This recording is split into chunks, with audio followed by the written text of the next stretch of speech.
Career ছেড়ে রাজনীতি, কোয়েলকে ঘিরে বিতর্কে তোলপাড়। হঠাৎই নিজের জমজমাট ফিল্মি ক্যারিয়ার ছেড়ে দিয়ে কেন রাজনৈতিক দলে যোগ দিলেন? দর্শকরা কি সত্যি ক্ষুব্ধ? সোশ্যাল মিডিয়ায় কি চলছে হুমকি আর কটাক্ষ? রাজ্যসভা নির্বাচন ঘিরে বড় চমক, মমতা বন্দ্যোপাধ্যায়ের দল তৃণমূল কংগ্রেস রাজ্যসভার প্রার্থী হিসেবে বেছে নিয়েছে টলিউডের জনপ্রিয় অভিনেত্রী কোয়েল মল্লিককে। খবর প্রকাশ্যে আসতেই সোশ্যাল মিডিয়ায় ঝড় বয়ে যায়।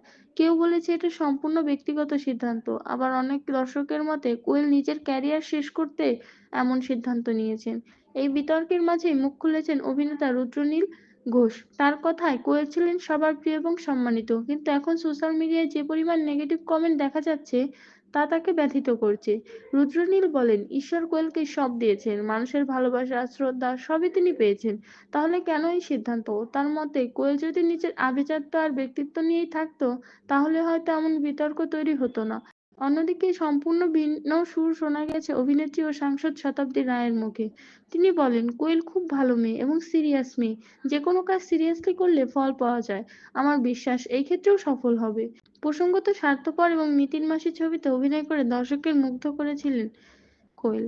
এবার বড় প্রশ্ন, রূপালী পর্দার নায়িকা কি রাজনৈতিক মঞ্চেও একইভাবে নিজের জায়গা করে নিতে পারবে? সমর্থন নাকি সমালোচনা, কোনটা শেষ পর্যন্ত জিতবে? আপনার কি মতামত? কমেন্ট করে জানান। আর ভিডিওটি ভালো লাগলে লাইক ও সাবস্ক্রাইব করতে ভুলবেন না।